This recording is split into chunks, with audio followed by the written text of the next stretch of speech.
சூப்பராக இருந்துச்சு. Song fight scene கூட நல்லா இருக்கு. என்ன சொல்ல வர்றாரு? எனக்கு அதில் பிடிச்சது என்னன்னா, அவரை வந்து பிச்சைக்காரனா நடிக்க சொல்லியிருக்காங்க. ஆனால் அவர் வந்து பிச்சைக்காரனாவே வாழ்ந்துட்டார். ஆனால் ரொம்ப கஷ்டமாக இருக்கு அவர் அந்த மாதிரி பார்க்கும்போது. இனிமேல் அப்படிலாம் நடிக்கவே வேண்டாம் அவர். எங்களுக்கு கஷ்டமாக இருக்குது அதை பார்க்க. அதுதான் எனக்கு ரொம்ப கஷ்டமாக இருக்குது. அந்த ஸ்டில்ஸ்லாம் வரும்போதே எனக்கு கஷ்டமாக தான் இருந்துச்சு பார்க்குறதுக்கு. இனிமேல் இந்த மாதிரி அவர் நடிக்காமல் இருக்கிறது நல்லது. ஏன்னா மனசு தாங்கலை அவர் அந்த மாதிரி நடிக்கிறது. ஆக்டிங் நல்லா இருக்கு. அதுதான் அவரை பிச்சைக்காரனா நடிக்க சொன்னதுக்கு அவர் பிச்சைக்காரனாவே வாழ்ந்திருக்காரு. அவ்வளோதான். நல்லா இருக்கு. சூப்பராக இருக்கு. நல்லா இருக்கு. நல்லா இருந்துச்சு. ரசிகர் தனுஷ் மை ஹார்ட் பீட். படம் நல்லா இருந்துச்சு. ஹீரோ டி சொல்லவா வேணும், ராக் பண்ணிட்டாரு. வேற லெவல்ல இருந்ததுங்க. பிச்சைக்காரரா நடிக்கல, அந்த மாதிரி தான் வாழ்ந்திருக்காரு அந்த படத்துல. நல்லா தாங்க வந்திருக்கு. ஏங்க இதுல என்னங்க டவுட்டு?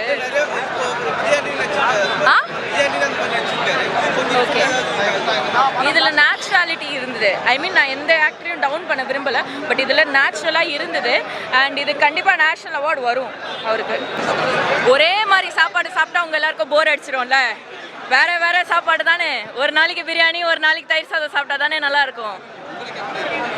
எனக்கு ஆடியோ லான்ச்சில் சொன்னது தான், அவர் அடுத்தது என்ன படம் எடுப்பாருன்னு நம்மளுக்கு வந்து தெரியாது. அதனால் கண்ணை மூடிட்டு அவரை நம்பி போகலாம். நல்லா இருந்துச்சு. வெயிட்டேஜ் வந்து ரெண்டுமே ஈக்குவலாக இருந்துச்சு ரெண்டுத்துக்குமே. மியூசிக் நல்லா இருந்துச்சு. பீட் சாங்ஸ் வந்து ஒரு ஐ திங்க் ஒரு 2 சாங் தான் பார்த்துருக்கேன் நான். பட் ஆனால் பிஜிஎம்ஸ் வந்து ரொம்ப நல்லா கனெக்ட் ஆச்சு. 3 சாங் மொத்தமே. அவங்களும் நல்லா தான் நடிச்சிருக்காங்க. ஃபர்ஸ்ட் ஹாஃப் வந்து கொஞ்சம் ஸ்டோரி ஓரியன்டாக இருந்தது. செகண்ட் ஹாஃப் வந்து கொஞ்சம் லைக் யூனோ ஒரு பங்கமான ஒரு செகண்ட் ஹாஃப். ஃபேமிலியோட வந்து பார்க்கலாம். எஸ் ப்ரோ, படம் ரொம்ப நல்லா இருக்குது ப்ரோ. கண்டிப்பாக லைக் ஒன் டைம் பார்க்கலாம். டியூரேஷன் மட்டும் கொஞ்சம் பெருசாக இருந்த மாதிரி இருந்துச்சு.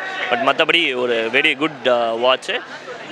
கண்டிப்பாக வந்து தனுஷரோட ரசிகர்களுக்கு வந்து ஒரு மிகப்பெரிய ஃபீஸ்டாக இருக்கும், அதில் எந்த டவுட்டுமே இல்லை. அண்ட் ராஷ்மிகா, நாகார்ஜுனா இவங்களாம் ஒரு டீசெண்டான ரோல் பண்ணியிருக்காங்க படத்தில். அதில் எந்த ஒரு மாற்று கருத்தும் இல்லை. டிஎஸ்பி மியூசிக் ரொம்பவே நல்லா இருக்குது. ஒரு ஸ்பிரிச்சுவல் சைடில் மியூசிக் பண்ணியிருக்காங்க. ஸோ டெஃபினட்டாக எல்லாருமே ஃபேமிலியோடு போய் இந்த படத்தை பார்க்கலாம். ஃபர்ஸ்ட் ஹாஃப் வந்துட்டு ரொம்ப இன்ட்ரெஸ்டிங்காக இன்க்ளூடிங்காக இருந்துச்சு. செகண்ட் ஹாஃப் வந்து கொஞ்சம் சீன்ஸ் வந்து நம்மளே எடிட்டேபிளில் கட் பண்ணி தூக்கிடலாமே அப்படின்னு தோணுச்சு. பட் அதை தாண்டி வந்துட்டு ஒரு ஹோல்சமாக இந்த படத்தை பார்க்கும்போது நான் ஒரு 5க்கு கண்டிப்பாக ஒரு 3.5க்கு மேலே கொடுப்பேன். அதான் சொல்கிறேன், செகண்ட் ஹாஃபோட டியூரேஷன் கொஞ்சம் மைனஸ் தான். 100 மினிட்ஸ் கிட்ட ஓடுது.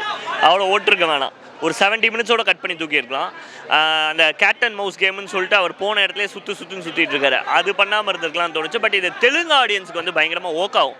அவங்களுக்கு இந்த மாதிரி படங்கள் பிடிக்கும். நீங்கள் RRR மாதிரி, பாகுபலி மாதிரி படம் பார்த்துருக்கீங்களா? அந்த மாதிரி ஒரு டியூரேஷனில் வந்த படம்னால அவங்களுக்கு கண்டிப்பாக பிடிக்குங்கிற ஒரு நம்பிக்கை இருக்குது.